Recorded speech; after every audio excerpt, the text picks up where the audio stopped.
Today, we would like to talk about embrace your destiny and create a new legacy. Embrace your destiny and create a new legacy. Some people call it fate. Some people call it purpose. But I choose to call it destiny. But whatever we choose to call it, we would all have to agree that there is something or someone that somehow determines or predetermines the course of events in our lives. Now, that thought in itself to some people will probably be kind of disempowering. They will feel like, you know what, well, if someone's up there just pulling the strings, I might as well, que sera. Whatever happens in my life, happens. I have no control over it. But what I want to show you today, that in destiny, there is human will and choice. You see, my destiny today was to come here and do this presentation. But I could have chosen, I don't want to get up, I want to sleep some more, or I could have chosen to go and do something else. So my destiny was to come here, but somehow my choice caused something different to happen. What am I trying to say today? That we have the power of choice to create. We have the power of choice. One of the things that God has given us as human beings, one of the most precious gifts that He has given us is the power to choose. Embrace your destiny, create a new legacy. What do I mean by that? Let's explore. What does legacy mean? We talked about destiny. What does legacy mean? Legacy means to appoint by last will, a gift or property that has been given. It could be money, it could be, property, anything that someone gives as a possession to someone else.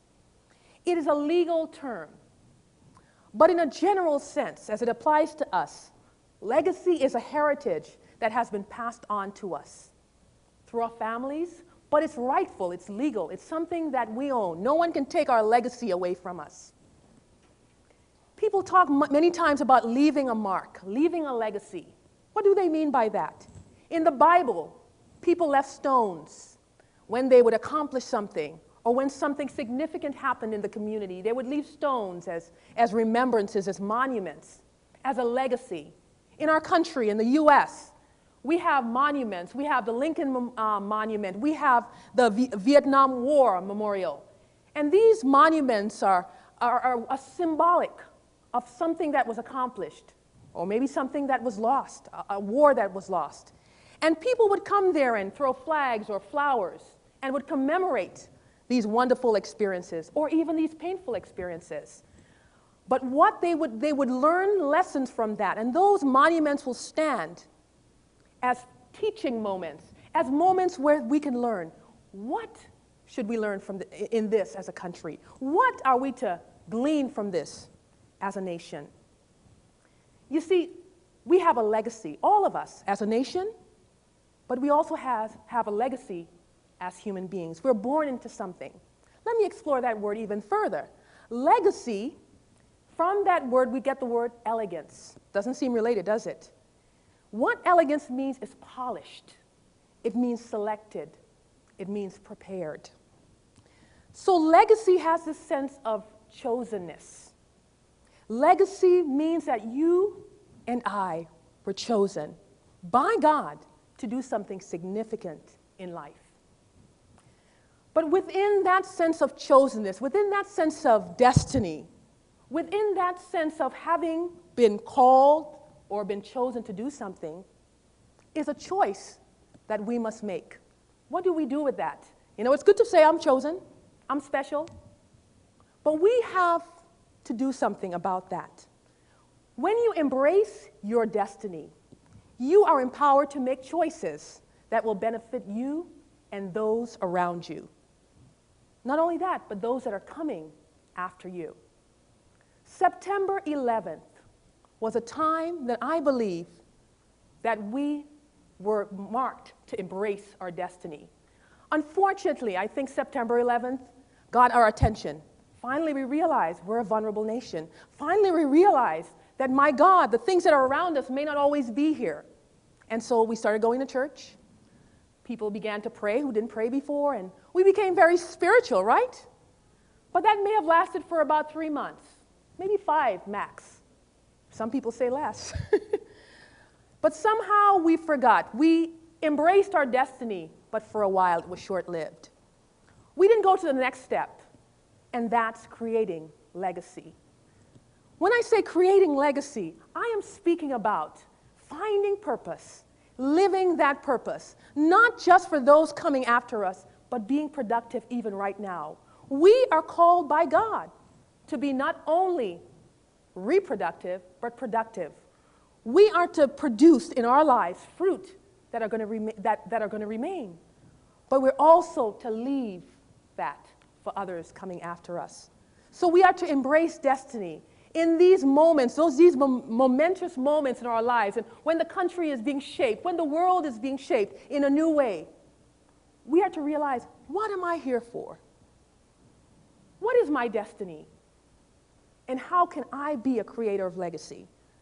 Some people have resigned to the fact that, you know what, my family legacy is defeat. My family, we all have tempers. And my grandfather, he had a temper, and he could never hold a job. It's because of his temper. And so we have legacies from our family. And many times we have embraced those legacies, and we have made them our own. But I'm trying to get you to see today that we have the power to change our legacies and create a new one. We have the power to take what's positive in our legacy because we've all been given it. We had no choice in the matter. We didn't choose to be born in the families that we've been born in. We didn't choose to come into the world or even the country that we're born in. It was chosen for us, but we have it. But within that, we have the power to take what is good, what is positive from our families. And there has to be something positive. Maybe there's not. But still within that, there's a choice that we can make to mark our path, to make a difference in our lives and in the lives of someone else. Creating legacy breaks generational curses, generational cycles in our families. I am someone personally who has embraced her legacy, who has embraced her destiny. And I believe that I'm creating new legacy. You see, 2 years ago, my mom passed. And this has been a painful experience for me because we were very close. And of course, you could probably imagine what losing a mother is like. But I would never forget that night. And it was really early morning. I will never forget it. When my mother laid on that bed at home, she was asked, do you want to go to hospice or do you want to come home? And she somehow muttered with all the strength that she can get. She wanted to be home because that's the type of person she was. She loved her children and she loved her family. And she laid there that night, hooked up to that machine. And I could hear the machine in my ear even right now, just humming all through the night. And we lay there kind of between sleep and wake, basically buying time, knowing that our mother's life was ebbing out of her body. And as I lay there that night, I remembered that I asked God, I said, if my mom is going to pass, because she had cancer, and she had had it for a couple years, I said, if my mother was to pass, I was way over in the other part of the country, I want to be at her bedside when she breathes her final breath. That was my prayer. It wasn't necessarily the prayer of my brothers or sisters, but I wanted that. And so that night, several of us were there in the house, but I remember being touched ever so lightly at about 4:45 a.m. in the morning. And I looked into my mother's room, and there was the light was shining dimly. And I saw her breathe ever so gently her last 3 breaths. And it was a surreal moment, but it was as sacred as it was painful. But it was at that moment, my friends, that I realized that something had been handed down to me. I was now a woman.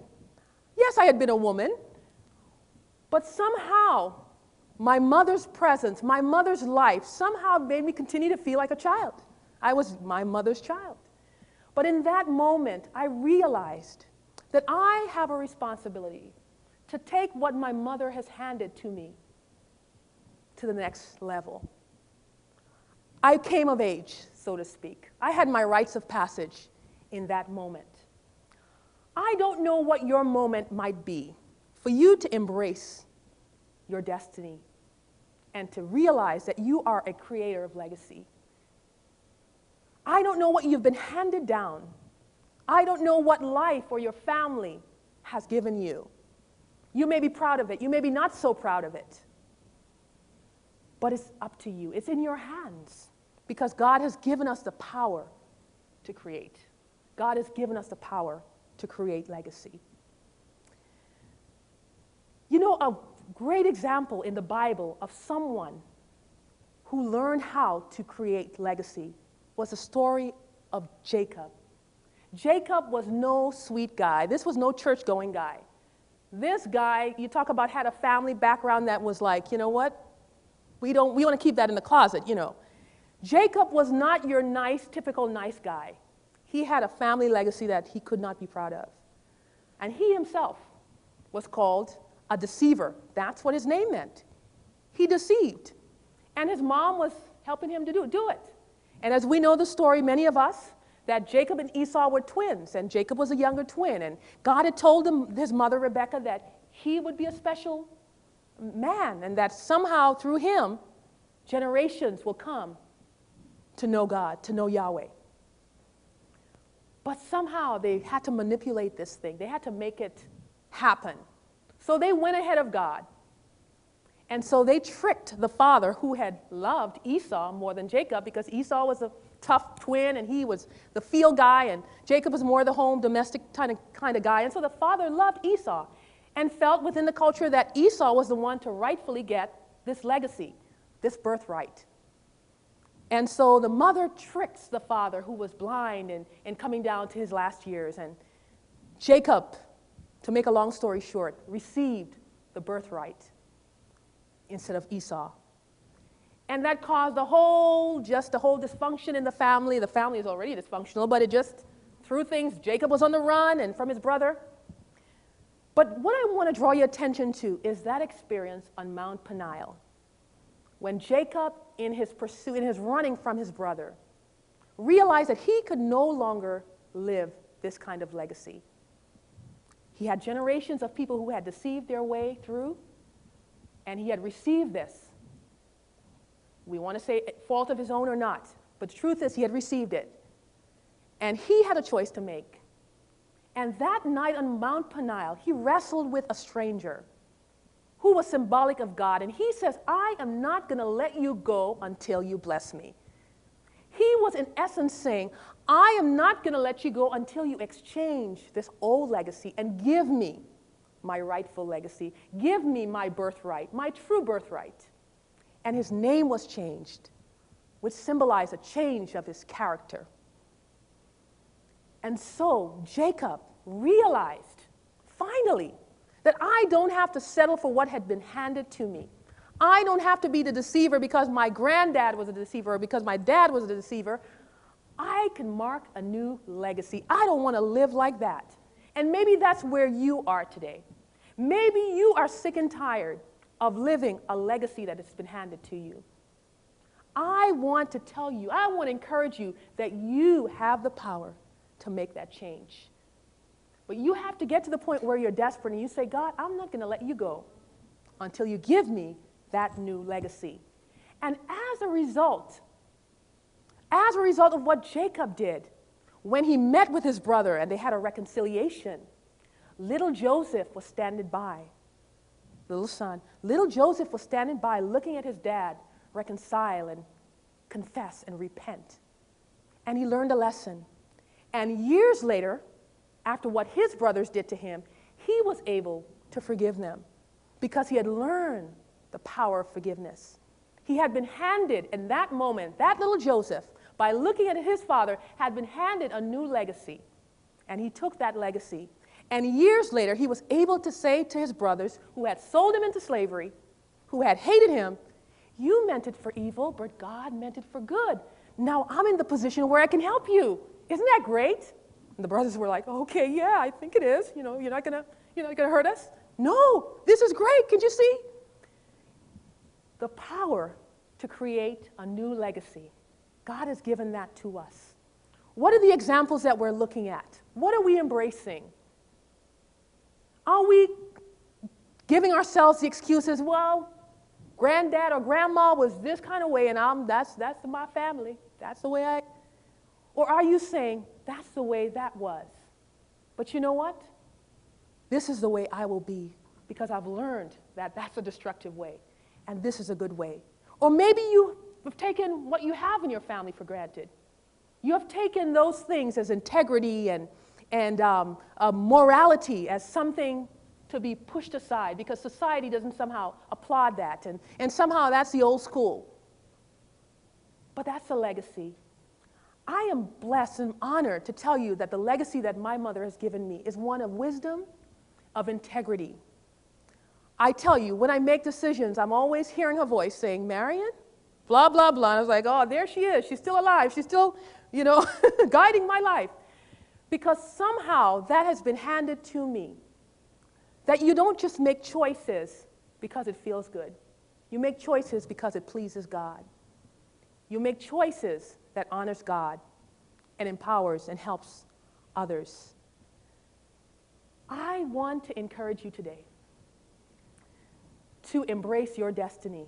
You are not here by chance. When you think about the birth process, that you won over so many millions of sperms, to think about that, my God, isn't that amazing? That you and I, we're the ones who won. That in itself tells us that we are here by destiny. But that's not enough. Life is a gift given to us, and we had no choice in the matter. But what we do with life, we do have some choice. We are empowered to do something about it. My question is, will you create legacy, both for now and for the future? A morbid question, but what would your tombstone read? What do you want to be remembered as or by? Is it just starting a big company? Great. What are your real goals? What drives you? What motivates you? I want to encourage you today to embrace your destiny and create legacy. God bless you.